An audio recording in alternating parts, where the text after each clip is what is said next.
시편 1편은 복 있는 사람을 소개하고 있습니다. 민속설을 맞아 복 있는 사람, 복 있는 하나님의 백성 다 되시기를 축복합니다. 결론적으로 말씀드리자면 복 있는 사람이란 선택에 의해서 인생을 사는 사람이라고 할 수 있습니다.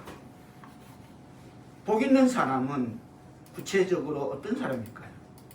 그는 악을 피하고 악을 행하는 무리들과 완전히 끊어버리고 결코 그들을 따르지도 않고 휩쓸리지도 않는 사람이 복 있는 사람임을 깨닫기를 바랍니다. 지금 시편 기자가 이 말씀을 기록하는 그 시대 배경은 행악자들이 그 주위에 너무나 널려 있는 것을 보게 됩니다.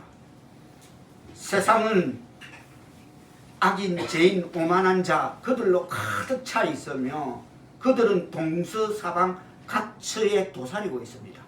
지금 현 시대도 그렇습니다. 이 땅의 현 주소인 것입니다. 그들은 1절에서 악인들의 세 가지 특성으로 악인, 죄인, 오만한 자로 세 가지로 그렇게 분류하고 있습니다. 즉 단번에 악의 극치에 이르는 자는 없다는 불경건함의 결정이 어느 단계까지 점차적으로 이르는 과정을 말하고 있습니다. 악인, 죄인, 오만한 자. 최고의 등급은 오만한 자인 것입니다. 1등급. 갈수록 1등급. 그렇습니다. 나쁜 것에서 더욱 나쁜 거로 나아가는 점진적인 방법을 볼 수 있습니다. 그래서 우리는 악인보다는 죄인이 더 나쁘고 죄인보다는 오만한 사람이 더 나쁘다는 사실에 도달하게 됩니다. 그러면 악인이 누구인가? 제가 늘 강조하죠. 하나님이 내 마음에 하나님을 경외함이 없는 것, 그리고 하나님을 떠난 것, 그건 무조건 악입니다. 세상 사람도 그 범죄에 속하겠지만 하나님을 두려워하는 마음이 없고 하나님이 떠난 것, 그것이 악인이라는 것입니다. 그래서 악인은 누구인가 그 단어부터 정의하자면 표준이 없는 사람, 그게 악인입니다. 표준이 없어. 그런데 그는 왜 표준이 없을까요? 당연합니다. 하나님이 없으니까 표준이 없을 수밖에 없는 것입니다. 그렇습니다. 하나님이 없는 사람에게는 표준을 기대할 수 없습니다. 살아봐서 알잖아요. 우리 다 살아본 거 아닙니까? 그런 삶은. 그렇습니다. 우리가 절대자를 우리의 삶에서 제거할 때 우리의 삶은 무한한 허무 속에 떨어지고 우리의 표준은 사라지고 맙니다. 엉망진창이 되고 마는 것입니다. 삶 자체가. 악인은 표준이 없는 사람임을 분명 짚고 다음으로 넘어가겠습니다. 그 다음에 죄인은 어떤 뜻입니까? 악인이 표준 없는 사람이라면 죄인은 바로 목표가 없는 사람입니다. 원래 죄라는 단어는 명중시켜야 할 어떤 목표를 향해서 하살을 쏘았는데 그 하살이 목표를 명중시키지 못하고 벗어나는 것을 죄라고 말합니다. 그래서 죄인의 정의는 목표를 벗어난 사람 혹은 목표를 잃어버린 사람입니다. 어디서 와서 어디로 가면 무엇 때문에 사는지를 모르는 사람이 죄인입니다. 그렇습니다. 하나님 없이 인생을 살다 보면 목표가 있을 수가 없습니다. 그저 뭐 하루살이도 알고 뭐 오늘 살다가 내일 뭐 또 하나님 없는 사람에게 인생의 뚜렷한 목표를 가지고 살기를 기대할 수는 없는 것입니다. 맞습니다. 해봤잖아요. 물론 그에게도 나름대로의 목표는 있을 수 있다 할 것입니다. 그러나 그것은 순간적이고 지상적인 것 그리고 육신적인 것에 불과합니다. 그게 목표를 두고 있다는 것입니다. 그에게서 영원한 가치의 어떤 목표를 기대할 수는 없습니다. 하나님이 없는 사람에게는 목표가 있을 수 없습니다. 그러므로 악인은 결국 죄인이 될 수밖에 없는 그 동선, 가정, 악인, 죄인, 그 다음에 오만한 자가 1등급이다. 그 동선이 그렇게 연결고리가 그렇게 되어진다는 것입니다. 그런데 죄인보다 훨씬 더 나쁜 사람이 바로 오만한 사람입니다. 하늘 높은 줄 모르고 하늘 무서운 줄 모르고 찌르고 다니는 과거의 저 같은 사람. 오만한 사람을 한마디로 정의하면 하나님을 거스르는 사람 혹은 하나님께 반역하는 사람입니다. 그러나 복 있는 사람은 어떤 사람입니까? 그는 악인의 꾀를 쫓지 않습니다. 여기서 꾀라는 것은 우리가 다 알다시피 생각을 말합니다. 즉 악인의 삶은 악한 생각에서부터 시작된다는 말입니다. 침상에 누워서도 그거 궁리하고 있다 하잖아요. 침상에 누워서도 그거 궁리합니다. 악인은. 그래서 복 있는 사람은 아무리 그들이 재치 있고 민첩하여 학식이 있다 할지라도 그들이 뭐 박박사 아니라 뭐 예스대 아니라 K대 아니라 뭐 어디를 나왔다 하더라도 그들이 경건치 아니한다면 그들과 언론하지도 않으며 그들은 복 있는 자의 상당자가 되지도 못할 것이다 라고 주석은 이 대목을 그렇게 정의하고 있습니다. 아무리 고상하고 배웠고 박식, 육식, 학식 다 갖췄다 해도 복 있는 사람은 그들과 결코 언언하지도 않으며 그들의 상당자, 복 있는 자의 상당자가 되지는 못한다. 맞습니다. 오만한 자란 하늘을 대적하여 입을 벌리는 자들이 오만한 자다. 하늘 없다는 것이. 하늘 높은 줄도 모르고 하늘 무서운 줄도 모르고 그래서 하늘에 대해서 입을 벌리는 자, 그 자가 오만한 자인 것입니다. 그래서 복 있는 자는 어디서 그들을 보든지 간에 피합니다. 피하고 맙니다. 복 있는 자는 그들과 같이 행하지 않습니다. 일단 선을 닦고 거리를 둬 피해버려. 그리고 그렇게 행하지 않기 위해 그는 그들과 친밀한 대화 또는 관계도 맺지도 나누지도 않습니다. 선을 치기 위해서. 그러면 복 있는 사람은 어떤 선택의 삶을 살아갑니까? 오늘 본문 2절 뜻을 생각하시면서 박자를 공부해 주시겠습니다. 시작. 오직 여호와의 율법을 즐거워하여 그의 율법을 지혜로 묵상하는 거다. 아멘. 그렇습니다. 이게 바로 성경과 기도로 드리는 시간의 11조임을 깨닫기를 바랍니다. 아멘. 하나님의 백성 사울께 성도 여러분, 그 시대 사람들도 이 말씀을 따라 살 때에 행복했습니다. 오늘 이 시대를 사는 사람도 이 말씀을 붙들고 살면 행복해질 수 있을 줄 믿습니다. 아멘. 그리고 우리 요한이 오늘 우리 참 귀한 성도 건요한 성도 정말 아까 내가 미소를 막 찬양드리면서 우리 요한이 앉아서 보고 찬양이 너무 미소를 참 귀한 우리 건요한 성도, 우리 다음 세대, 우리 성민이 형아, 우리 소희 누나 이런 세대 살아갈 때에 이 말씀을 붙들고 살면 행복해질 것입니다. 아멘. 그렇습니다. 이 말씀을 붙들고 살아 행복하시기를 축복합니다. 아멘. 그렇습니다. 여호와의 율법은 영원자이신 하나님의 법이기 때문에 시간을 초월하는 삶의 원리입니다. 여호와의 율법인 이 말씀이 시대를 초월하는 삶의 원리임을 제시해 주고 있습니다. 아멘. 할렐루야 하면 그렇습니다. 이 여호와의 율법인 말씀을 오늘 내가 우리의 삶의 장에 붙들고 살 때 내 삶에 대한 진정한 축복이 약속되는 것임을 우리의 삶에서 체험되어지고 간증되어지기를 바랍니다. 아멘. 여호와의 율법은 이 말씀을 붙들고 살아서 모든 일이 다 형통케 되는 민속서를 만난 하나님의 백성 사울의 성도들 다 되시기를 축원합니다. 아멘. 그렇다면 아멘 하셨다면 여러분은 얼마나 이 말씀을 즐거워하는가. 제가 또 그러죠. 우리 지사님 성경 말씀 읽으면 이 잠이 안 오면 좋겠다. 죽으면 시큰잘 잠인데 육신이 마음은 온이로되 육신이 약하니까 성경 말씀을 복록하는데 잠이 온다는 거죠. 이 잠자는 타임이 아예 이 잠잘 타임이 아니라는 것이 지금 집사님만 잠이 안 오면 좋겠다. 오죽했습니다. 복 있는 사람은 여호와의 말씀을 즐거워하고 그 말씀을 주야로 묵상합니다. 아멘. 여기서 묵상이라는 단어는 가만히 그냥 속으로 이렇게 조용히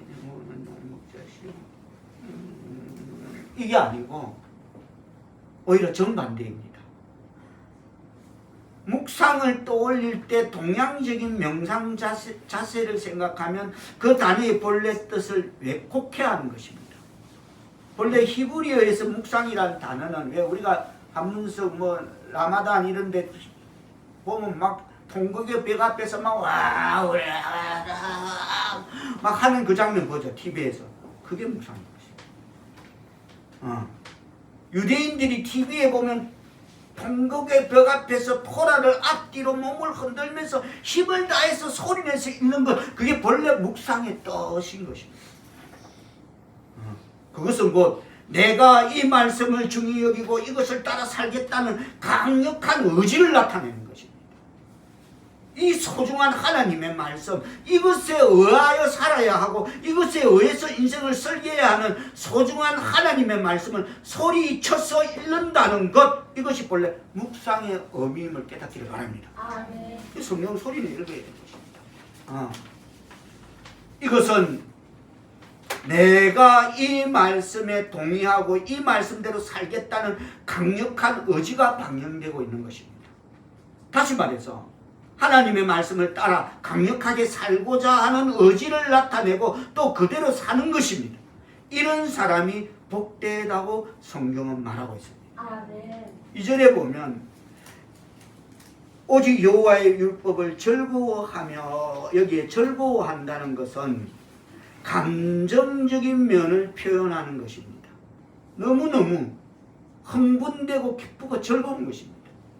너무너무 좋고 꿀보다 더 단 것입니다. 이 말씀이.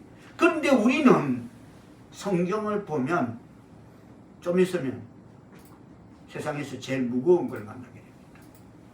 그냥 눈이 싹 감겨. 제일 무거워. 세상에서 이거보다 무거운 게 없어. 그냥 눈이 감기게 됩니다. 왜? 성경의 꿀같은 꿀송이보다 더 단 그 단맛을 모르게 됩니다. 마음을 읽으려고 작정해. 근데 모르기 때문에 말씀이 꿀보다 꿀송이보다 더 단데 집사님은 어떻게 했으면 죽으면 시큰 잘 끓였는데 제가 잠이 없으면 좋겠다 하는데, 근데 우리는 성경을 펼치면 졸리기보다 그렇습니다. 그런데 성경은 여기서 2절에 보면 즐거워한다라는 것은 읽는 사람의 마음을 흥분시킨다는 것입니다. 할렐루야 아멘. 그래서 말씀을 즐거워하고 말씀을 묵상하는 사람이 복 있는 사람이다고 시편 기자는 선포하고 있음을 깨닫고 우리의 신앙의 삶에 적용 실천되어지기를 바랍니다. 아멘. 3절에 보면 복 있는 사람의 상징적인 그런 어떤 상징적인 상을 제시하고 있습니다.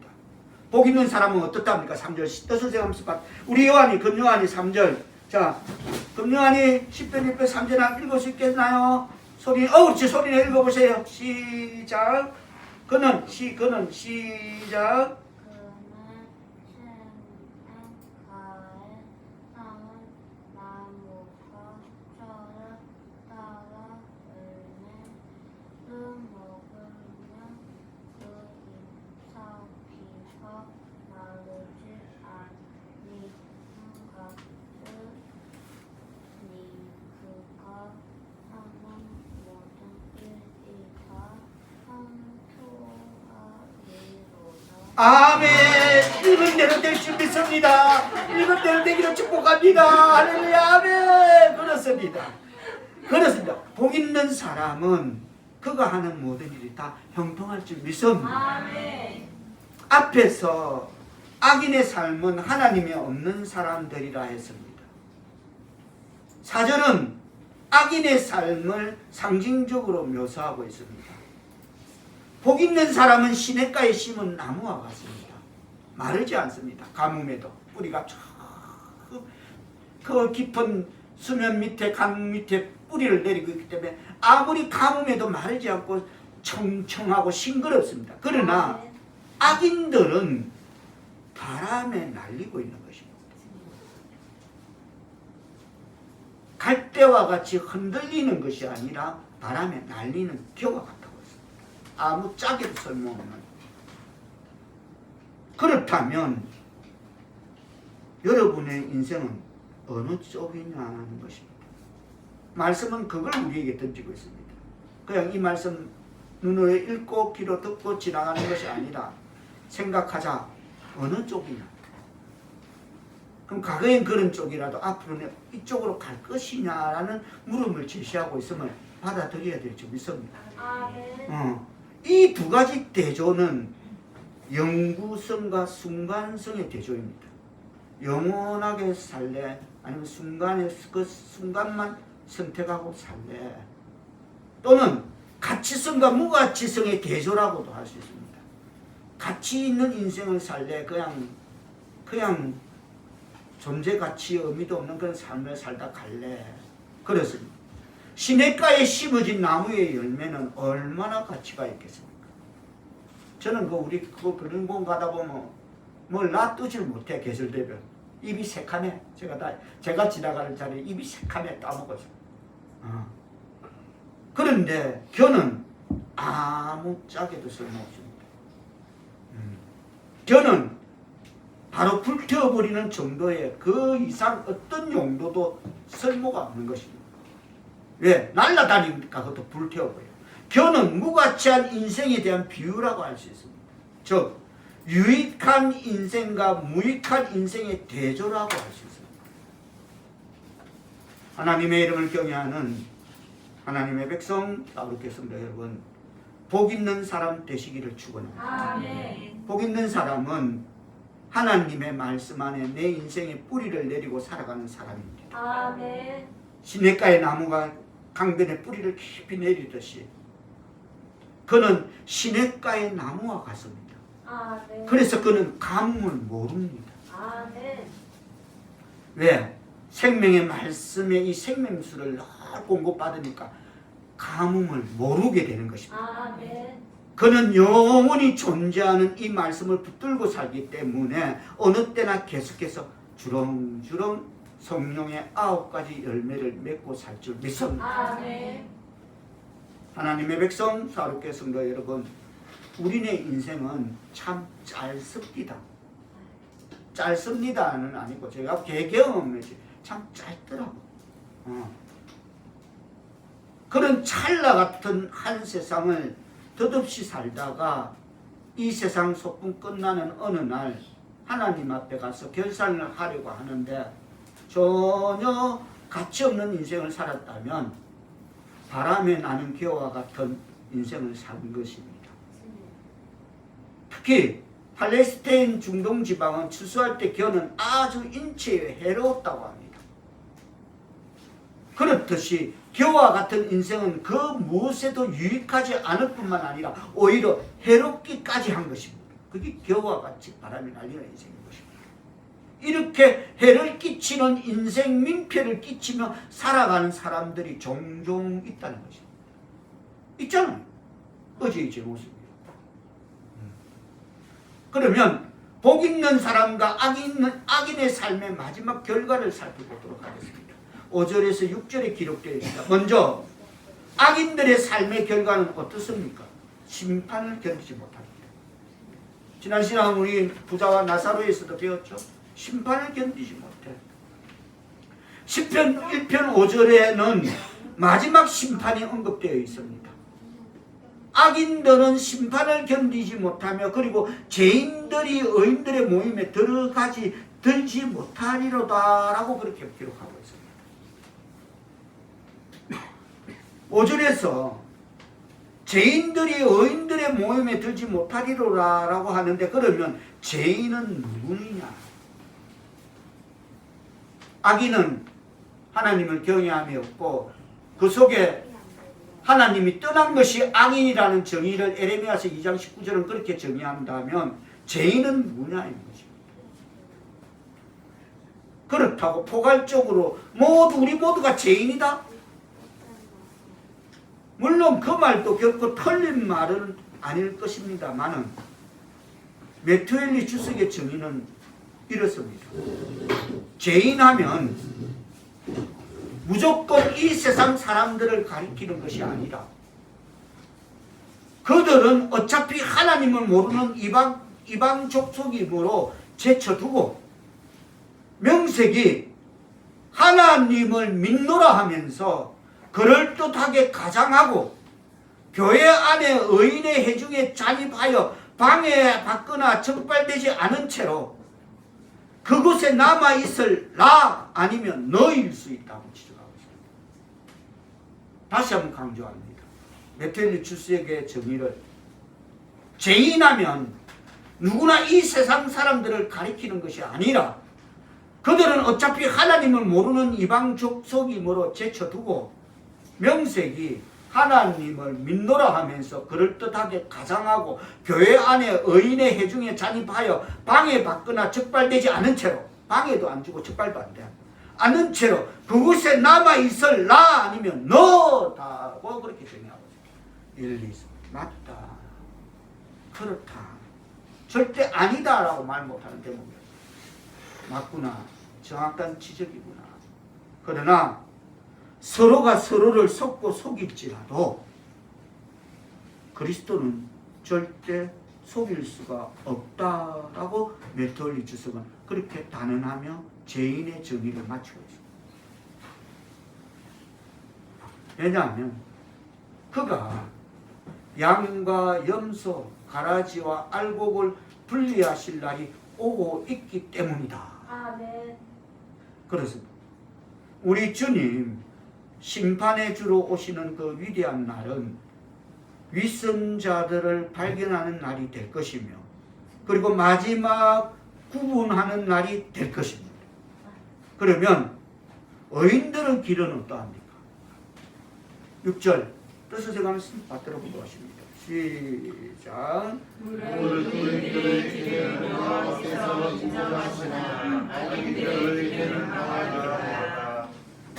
하나님의 백성 사울께 성도 여러분은 하나님이 인정하시는 인생, 하나님의 말씀을 따라 여호와께서 인정하시는 삶을 살고 있습니까? 아멘. 아니면 망해버릴 인생을 살고 있습니까?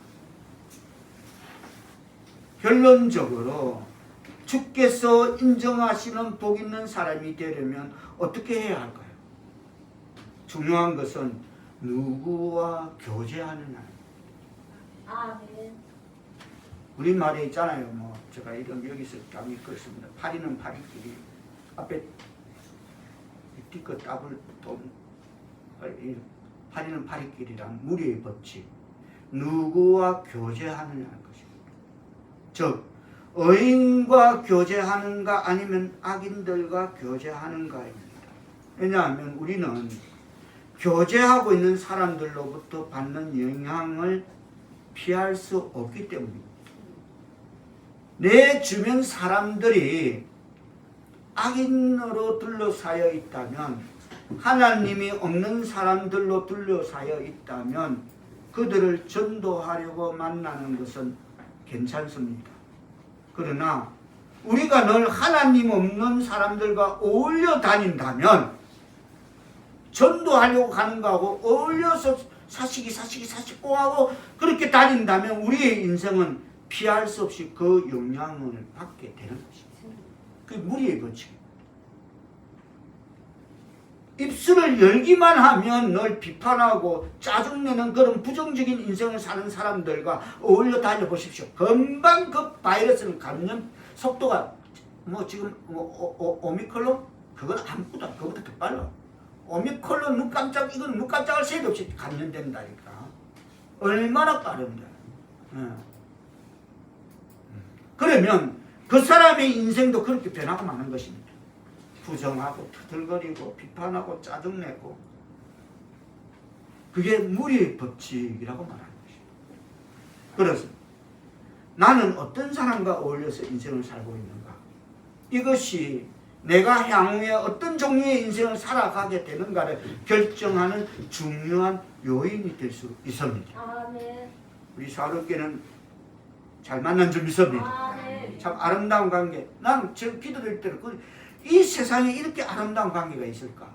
하나님 맺어주신 관계, 연결해주신 너무나 아름다운 관계 잘 맺은 줄 믿습니다. 아멘. 복 있는 사람, 입술을 열면 하나님을 찬양하며 인생을 궁극적으로 생각하고 긍정적으로 생각하고 생에 대한 희망과 꿈을 비전을 말하는 사람들과 어울리게 된다면 우리의 인생은 꿈이 생기고 가슴이 넓어지게 될 줄 믿습니다. 아멘. 여러분은 누구와 교제하고 있습니까?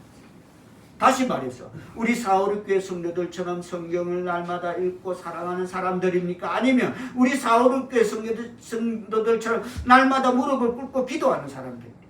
그것도 아니면 여러분이 세상에서 이 세상에서 교제하는 그 사람이 하나님이 없는 악인입니까? 조금 전 교회 안에 의인의 회중에 잠입하여 적발되지 않은 채로 그곳에 남아있을 나 아니면 너일 수 있다는 주석의 그 지적을 받았습니다. 그런데 교회 다니는 사람들 중에도 그들의 삶에 뚜렷한 표준이 없고 목표가 없는 죄인도 아니고 악인도 아니고 어중뚱이 이것도 하나님의 백성도 아니고 이런 사람이 있다는 것입니다. 교회에 다니는 사람 중에도 삶의 뚜렷한 표준도 목표도 없는 사람, 그렇기 때문에 그들은 늘 헤매고 다닙니다. 말씀, 기도의 능력이 있다 하다면 쪼르륵, 쪼르륵, 누굴 찾아다니고 헤매고, 내 방꿀 헤매고 다니는 것이에요. 성경의 가치를 모르는 사람들이 많습니다. 주일날 예배 시간에 왔다 갔다 하지만, 교회 방마당만 밟고 왔다 갔다 하지만 하나님의 말씀을 붙들고 인생을 사는 것에 대한 진정한 의미를 모르는 사람들이 많다는 말입니다. 다행히도 하나님의 은혜로 우리 456교회는 그런 사람이 없지만 그런 사람들과 어울리면 내 삶은 부정적인 영향을 받게 되는 것입니다. 복 있는 사람은 복 있는 사람과 함께합니다. 다 같이 따라합니다. 복 있는 사람은 복 있는 사람과 함께한다. 이건 진리인 것입니다. 이건 말씀인 것입니다. 주께서 인정하시는 복 있는 사람이 되려면 중요한 것은 누구와 교제하는 것이냐라면은 또 중요한 것은 우리가 복된 사람이 되려면 하나님 말씀을 진실로 가까이 해야 될 줄 믿습니다. 그렇습니다. 여호와의 말씀을 즐겁게 생각해야 하나님의 말씀이 참으로 좋다는 것을 느껴야 한다는 것입니다. 그런데 우리의 관심은 그런 데 있지 아니하고 육신의 정욕과 안목의 정욕과 이생의 자랑인 쓸데없는 곳에 있습니다. 해방거야. 해방거는 개가 그 토한 걸 도로 집어먹듯이 자면서 해보면 하지 마라 그랬어. 한번 해보면 인생 짧으니까 해보고 지나가라 그랬어. 그걸 또 리바이벌 다시 개가 오죽했으면 어리석으면 개가 토한 걸 다시 주워 먹는데 얼마나 어리석고 미련하노. 그거 하지 마라 그랬거든. 자면은 쓸데없는 곳에 있습니다. 하나님의 백성 사업계 성도 여러분, 하나님의 말씀을 가까이 할 때 말씀에 대한 흥분과 감격이 있습니까? 아멘. 눈에서 멀어지면 마음에서 멀어져. 우리 말에도 그 있잖아요. 눈에서 멀어지면 마음에서 멀어지고 자꾸 성경을 가까이 하고 기도하고 감사하고 찬양하는 삶을 살아야 될 줄 믿습니다. 그런 신앙의 삶을 사는 그 인생은 복 있는 사람이 될 줄 믿습니다. 할렐루야. 아멘. 끝으로 복 있는 사람은 주님만 바라보는 삶을 살아갈 줄 믿습니다. 다른 거 안 봐. 주님만 봐.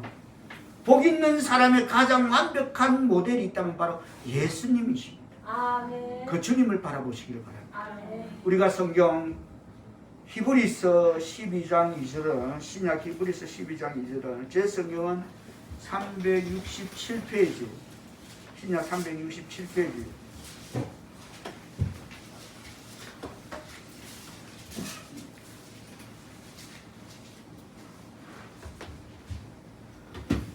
다같이 히브리서 12장 2절은 뜻을 생활수 받들어 다같이 받들어 봉독하겠습니다. 시작. 믿음의 주여 또 온전하게 하시는 이 예수를 바라보자. 그는 그 앞에 있는 기쁨을 위하여 십자가를 참으사 부끄러움을 개의치 아니하셨더니 하나님 보좌 우편에 앉으셨느니라. 복 있는 사람의 가장 완벽한 모델이 있다면 바로 예수님인 줄 믿습니다. 하나님의 백성 사룩계 성도 여러분, 여러분은 복 있는 사람의 정형이신 주님만 바라보는 그런 복된 삶을 설계하시기를 바랍니다. 그리고 날마다 이 말씀을 붙들고 시간에 11조를 드리는 신앙의 삶을 사시기를 축복합니다. 하나님의 백성 사룩계 성도 여러분, 우리는 오늘 또 선택하며 살았습니다. 아멘. 그리고 내일도 우리는 선택하며 살 것입니다. 아멘. 이런 말 있잖아요. 순간의 선택이 영혼을 좌우한다. 그처럼 어떤 선택을 하면서 하루하루를 사느냐가 우리의 남은 날의 인생의 모습을 결정할 것입니다. 아멘. 우리의 인생은 화살같이 빨리 지나갑니다. 그리고 우리 주님 다시 오실 날이 꼭 가까워만 갑니다. 영국의 유명한 극작가 어느 글 쓰는 버드나우 쇼는 이런 말을 합니다. 내 이럴 줄 알았다. 우물쭈물하다가 내 이럴 줄 알았다는 그런 묘비에, 자기 묘비에 오직에서 묘비명을 내 우물쭈물하다가 이럴 줄 알았다라고 그런 묘비를 쓰게 되었습니다. 그렇습니다. 우리는 마음을 다하여 하나님의 은총을 간구하면서 심판에 대한 준비를 하고 거룩한 관심을 갖고 모든 일에서 하나님의 인정을 받도록 우리 스스로 분토 노력하는 그런 복된 한 해 되시기를 축복합니다. 아멘.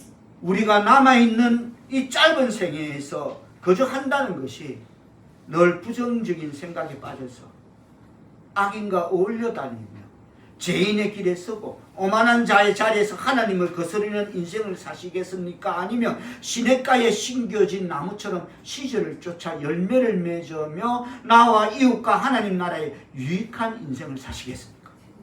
이 시간 우리에게 선포된 말씀을 들을 기 있는 자는 듣고 깨달아 복 있는 사람, 복 있는 하나님의 백성 다 되시기를 주님의 이름으로 축복합니다. 기도합니다. 성령이여, 이 시간 우리에게 주신 이 말씀을 붙들고 살아가는 인생이 복됨을 깨닫게 하시니 감사합니다. 아멘. 우리 하나님의 백성 사룩계 성도들의 하나님의 말씀의 풍성한 시냇가에 믿음의 뿌리를 내리고 이 말씀을 절거하며 이 말씀 속에서 인생의 비밀을 간직하는 발견하는 복 있는 사람 다 되게 은총 내려 주옵소서. 예수님의 이름으로 기도하옵나이다. 아멘.